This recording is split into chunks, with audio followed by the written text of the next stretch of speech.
সাতক্ষীরার আশাশুনিতে বেতনা নদীর চর দখল করে কালীপদ দাস ও রানা মাস্টার নামের দুই ব্যক্তি নির্মাণ করছেন দোতলা ভবন। পানি উন্নয়ন বোর্ড নামমাত্র একটি নোটিশ দিয়েই তাদের দায়িত্ব শেষ করেছে। 1 মাস পার হতে চললেও এই অবৈধ নির্মাণ বন্ধে কোনো পদক্ষেপ না নেয়ায় পাউবোর ভূমিকায় ক্ষুব্ধ এলাকার লোকজন। সহকর্মী বরুণ ব্যানার্জির তথ্য ও ছবিতে বিস্তারিত।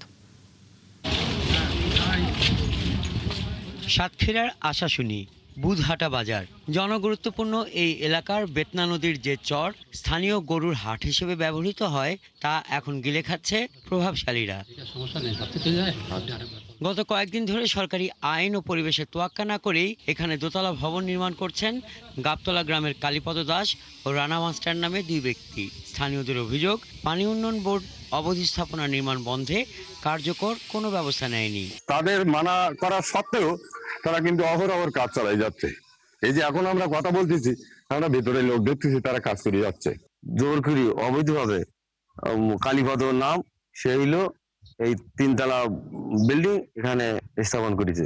পাশেও আরেকটা বিল্ডিং আছে, হুমায়ুন কবির রানা, এই দুইজন একত্রেই এই বিল্ডিং করছে।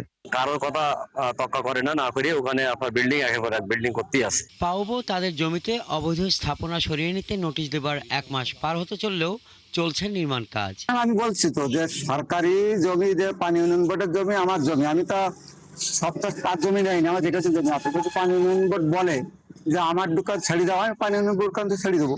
পানি উন্নয়ন বোর্ডের জায়গায় রাতারাতি পাকা দালান তৈরিতে বাধা না দেওয়া ও পর্যবেক্ষণের গাফিলতি নিয়ে প্রশ্ন তুলেছে সুশীল সমাজের প্রতিনিধিরা। এই নদী ভরাটি জমিতে কিভাবে একটি অবৈধ স্থাপনা তৈরি হচ্ছে এর কোনো সদুত্তর পানি উন্নয়ন বোর্ড দিতে পারেনি আজ পর্যন্ত। উপরন্তু তারা বারবার বলার চেষ্টা করেছে প্রশাসনিকভাবে উদ্যোগ গ্রহণ করা হয়েছে। আমি মনে করি যদি প্রশাসনভাবে উদ্যোগ গ্রহণ করা হয়ে থাকে তাহলে সেটি কার্যকরী হচ্ছে না কেন। এদিকে পানি উন্নয়ন বোর্ডের নির্বাহী প্রকৌশলী জানান, আইনি প্রক্রিয়ায় সমাধানের চেষ্টা চলছে।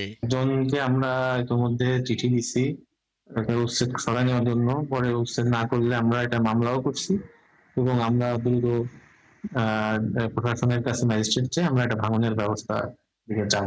জেলা প্রশাসন পানি উন্নয়ন বোর্ডের উপর দায় চাপিয়ে বলছে পাউবো সহায়তা চাইলে তারা ব্যবস্থা নেবে। অবৈধভাবে যদি দখল হয়ে থাকে তাহলে এটা পানি উন্নয়ন বোর্ডের যে বিদ্যমান আইন কানুন আছে সে আইন কানুনের ফলো করে তাদেরকে সে ব্যবস্থা নিতে হবে। যদি উচ্ছেদ করতে হয় তাহলে সেটা উচ্ছেদে যেতে হবে, অথবা মামলা করতে হলে মামলা করতে হবে। নিজেদের জমি হতে অবৈধ স্থাপনা সরিয়ে নিতে গত 11ই মার্চ কালীপদ দাসকে একটি দাপ্তরিক নোটিশ দেয় পানি উন্নয়ন বোর্ড। হাসান আহমেদ, 71।